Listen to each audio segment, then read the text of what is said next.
usually the two quickest wins and biggest costs inside of teams that are kind of invisible costs is how you use email. And so like learning how to get to inbox zero is critical. That could save 3-5 hours a week. But then meetings also is one of the most costly things inside of companies. I was reading an article and I think it's something like $38 billion a year is wasted in meetings in the US. I think that was the stat from last year. And also when you think about the cost of a meeting, like everyone has an hourly rate. So I think it first starts with what's the cost of this meeting? And an easy way to think of it, some of your people might not be hourly. Even if their salary, assume 2,000 hours a year working hours. So if it's a $100,000 a year person, divide by 2,000, it's $50 an hour, roughly. And then you can make the adjustments. If it's a $50,000 a year person, it's 25. If it's a $200,000 a year person, it's 100. And then, figure it out. So, if you get 3 people on a call for an hour that all make $100,000, $50 an hour times 3, it's $150 meeting that you're having there, right? So first is to really understand the cost of this. You have so what makes a meeting more expensive? The higher the hourly rate of people, the longer the meeting, the more people you have in it. So if there's anything that you can do there in terms of reducing, like maybe you don't need to cut the meeting that you had each week. Maybe instead of it being, how long was that meeting? Was it an hour or 30 minutes? Maybe you could cut it to 15 minutes and then it's less painful and it's, relevant and you get value out of it. So can you cut the frequency, the number of people, the length, or maybe even cut it at all? Are the things to always be thinking about. But meetings can be really powerful if you do them right, And so a couple things to think about is, one, have an agenda so that you can stay on point. You don't want to like show up to a meeting and people are like, oh, what are we talking about today? Like you should have an agenda and you have someone making sure that you stick on point, decisions get logged, action items get logged as well. Agenda is also really helpful because going back to CPR, communication, you've got Slack and Microsoft Teams and all these other tools.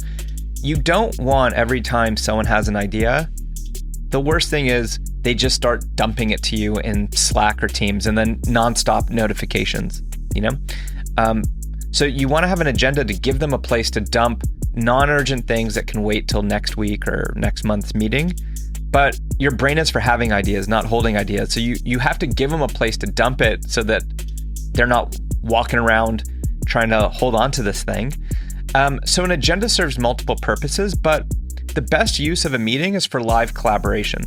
So as you're trying to think about how can we reduce the length or the frequency, any aspect of a meeting that could be done asynchronously, like a report out. What was your assistant's name? Jan. So say Jan has to, say she's giving you a report out on the metrics of your social media and podcast from last month. That doesn't need to be live. She could pre-record that, right? Using tools like Loom or other ways. And she could say it's 5 to 10 minutes of an update on how the metrics are going. Record a Loom video of that. Let's not talk about it live on the meeting. And you can watch it when you're in the back of an Uber or when you're going on a walk or whatever, right? So if you could just strip out all the stuff that could be done asynchronously and just focus on the synchronous part, which should be live brainstorming or a sensitive conversation too. You don't want to asynchronously tell someone they're doing a crap job, and right? But another thing to realize is it's not just about saving time, it's about optimizing time. Time isn't linear. Not every hour slot on your calendar is worth the same.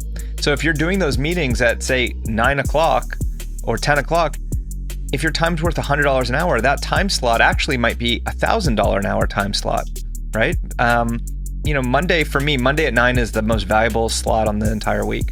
I've just had a relaxing weekend.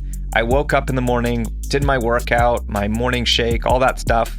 And my brain is at full horsepower at that point versus 6 to 7 o'clock on a Friday after I've had 100 Zoom calls and I'm tired and I'm in the back of an Uber and I don't have Wi-Fi and I don't have my laptop. That's a less valuable time slot. So the Monday at 9 might be $1,000 an hour time slot, and the Friday at 6 might be a $20 an hour time slot.